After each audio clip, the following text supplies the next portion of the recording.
What's going on, guys? JSGC here, and we are here for another Manchester City video. Before we crack on with this video, just wanted to say if you could help support my channel, make sure that you press the red button, make sure that you subscribe and put your notifications on. That would be fantastic. We're aiming for 2,000 subscribers and we're nearing in on 1,500, so it would be great to hit that before the end of the year. So if you could do that for me, that would be fantastic. With all that being said and done, we're going to crack on with this video. Now, I said I'm open to doing requests. Now, normally when Manchester City play, I don't normally upload a video, so if you have a video request for me to do, then just leave it in the comments below or tweet me. Twitter's in the description below, and you know, I'll see what I can do, and then I'll put them in normally when Man City are playing on that day, because I don't normally upload, particularly in a midweek. So if you're interested in any videos that you want me to do, particularly with regards to football and Man City, then make sure you do let me know. Now, someone has asked for me to do who I think could replace Sergio Aguero once he wants to leave Manchester City, so that's what today's topic's going to be. Now, if you're not aware, Sergio Aguero at the weekend signed a new contract at Manchester City, a year extension. He was scheduled to be out of contract in 2020 in June. It's now June 2021, which means he'll have done 10 seasons at Manchester City, exactly the same as what David Silva will have done, and that's basically why he wanted to do that. He wants to do 10 seasons at Manchester City. Fine by me. He'll be 33 by then, so he won't be getting any younger. But, you know, having 2.5, nearly 3 years more Sergio Aguero warms my heart. It really does. It's absolutely fantastic. So, what's in store for him afterwards? I don't think Man City are going to sell him, so I reckon he'll be going back to his boyhood club back in Argentina. I think it's Independent. You'd have to let me know if it's not, but I'm fairly sure it's them. That's where he'll probably be heading once he's done, just like David Silva wants to return home to Las Palmas in Gran Canaria. So he wants to play for them once he's done with Manchester City. So I don't think he'll end up... Sergio Aguero and David Silva are both good enough, even when they leave Manchester City, to go and play for other top clubs. I don't think they will. I think they'll go back to where their hearts belong, which is in their hometowns, and that's where I think they'll play. So it leaves Man City with a gap, particularly in 2.5 years' time. 2021, we'll need a new striker, so I'm going to have a look at some players that we might be looking at already. We might be planning that far in front. Obviously, I'd planned this video for it being in 1.5 years to 2 years, but we've been signing a new deal. I thought we'll still carry on with the video. Why not? So the first player we're going to discuss, Gabriel Jesus. Now, Gabriel Jesus, he's a player that likes to play as a false nine. I don't want to say he doesn't suit Manchester City. I feel like when we go two up top, Gabriel Jesus does suit Manchester City. But when you're playing with just one striker, which is what Man City like to do, I'd say 70, 80% of the time, you're looking for an out-and-out striker, a striker that can score goals. Now, Gabriel Jesus brings a lot to the team, but I don't think he's that goal scorer that Manchester City are looking for. And if Sergio Aguero was to leave, we need a new striker. We need a goal scorer there. We need a player that can go and get them 20 goals per season. I don't think Jesus is that answer. I think Man City maybe were looking at him being the answer. I just don't think he is that answer for Manchester City. It wouldn't surprise me in 2 seasons' time if we end up getting a good offer for Gabriel Jesus, end up selling him. Now, I don't think Gabriel Jesus is a bad player. I just don't think he's the answer we're looking for to replacing Sergio Aguero, and that's what I thought Man City were trying to do. Not really worked out in that way, and Gabriel Jesus has ended up turning into the player that can play the two up top, play off the striker, and a striker that can, maybe with time, maybe get better. From what I've seen over the last season and a bit, not for me. I think he's a good striker. I think he'll suit playing a two up top. If Man City don't want to pursue a two up top, we're going to need strikers to be able to cover that. I feel like we're a striker short even at this moment in time. We've got Gabriel Jesus, we've got Sergio Aguero. What happens if they're both injured at the same time? All of a sudden we're having to play players that aren't strikers, playing them up front, which isn't a bad thing, but if there's serious injuries then it can become a bad thing. So yeah, for me, I think Man City might be looking for a goal striker rather than Gabriel Jesus, so I don't think he's the answer to Aguero leaving.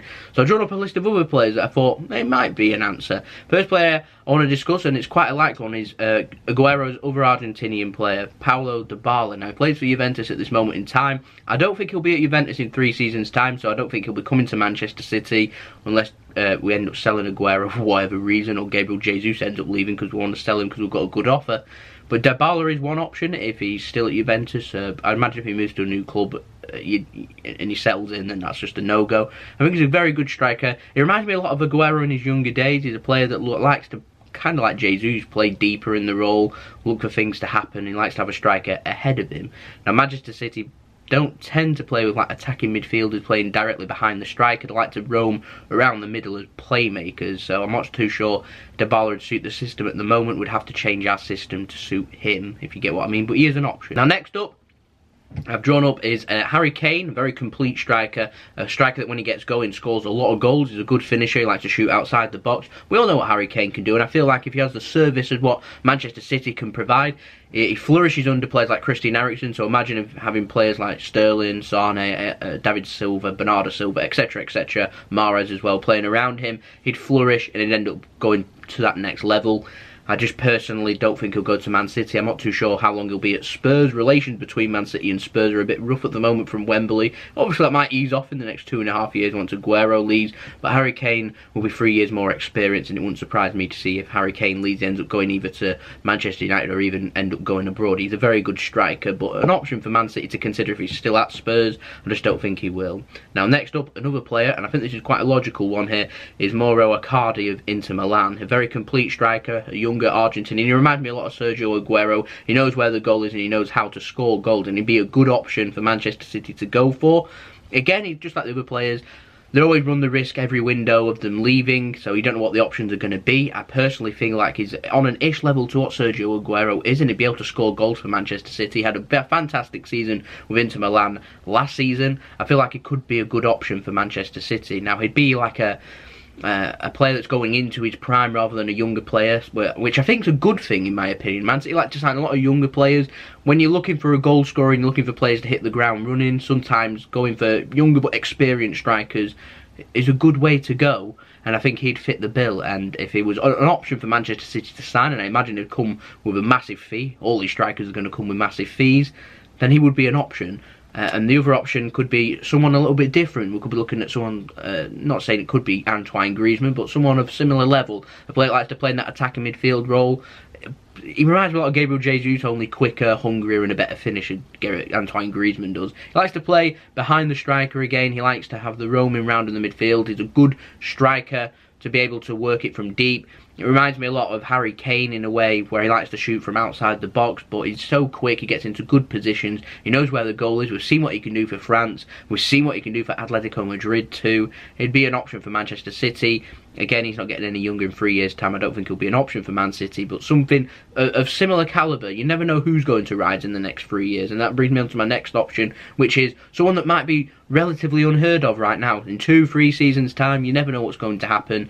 It could be an option where a striker breaks through this season, has a great season next, and all of a sudden you're looking at one of the best players in the world. I'm talking, of course, about players like what Mbappe did. No one had heard of him, all of a sudden lit up the Champions League with Monaco, and boom, now he's worth, what, £200+ million? You know what I mean? We could be facing a situation like that, and if that does come of avail in the next couple of seasons and Man City want to get rid of Jesus or Aguero, then I feel like that would be a good option to go for, rather than going for the players into their prime. I mean, if you wanted to sign Mbappe, he's going to cost you, like I said, north of £200 million, when Man City could have been sniffing around and got him for, what, £140 million? I know it sounds like an extraordinary amount of money, and it is. It's just these players, when they're on the crisp of glory and becoming one of the best players in the world, if you wanted to sell them on, they're going to cost you so much more, and the ship has sailed for Mbappe. So I'm just saying, look out for the next Mbappe, and they'll be appearing, particularly in attackers. There's always great attackers out there. Over the next couple of years, keep your eyes peeled. So in the comments below, I want you to leave who you think could be the next big thing. It's always a good talking point, that. But there's other players too, Lewandowski, Luis Suarez. Again, I think they're too old. 3 seasons time, they'll both be well into their 30s, I think. So I don't think there'd be options for Manchester City. And also, Man City aren't going to sign, while Pep's in charge anyway, players from Barcelona and Bayern Munich. So I don't think that's an option unless they wanted to sell them. And normally, 9 times out of 10, unless the player's bobbins or there has been, like Schweinsteiger when he went to Man United, Bayern Munich wouldn't sell a prime Schweinsteiger. Do you get where I'm coming from with that? So I don't think Man City would settle for second best. We're at a position financially and in terms of prestige and where we are in Europe and in the leagues. We're one of the best sides in Europe. In my opinion, top 8 sides in Europe, but there's several other clubs in that too. Then we should be aiming for up and coming or the best. rather than settling for older players and things like that. So yeah, interesting one. Thank you for whoever did leave the recommendation to do this video. I really enjoyed doing this video, so thank you for that. You got any videos you'd like me to do, any video ideas, anything you want me to talk about with Man City and football, please let me know in the comments or tweet me. Social media links, they're in the description below. Sorry if I sound a bit off, I don't feel very well, but I'm a consistent man. I like to distribute my videos. I have a schedule, I'll stick to them schedules. So yeah, thank you for watching, hope you enjoyed it. Don't forget to like, subscribe, leave in the comments your thoughts, email in the description or hit me up with any sponsorships or business enquiries too. Don't forget to share and check out a new channel that I've created, which is Jason Sidlow Travel Man, which is me doing my travel. So I'll be moving my travel videos onto there rather than on here. For anyone that's interested, you can go and check that out. I'll leave a link to that at the end of the video, or if you go on my channel, you can just click on the side, it will be on there. Like I said, I'm not very well, and also Mixid doing mixology drinks. You can go and check them out, like and subscribe, that'd be fantastic. And I'll see you all again tomorrow if I'm not dead. So I'll see you then. So it's been JSGC. Hope you have a wonderful rest of your day. Peace. Ciao for now.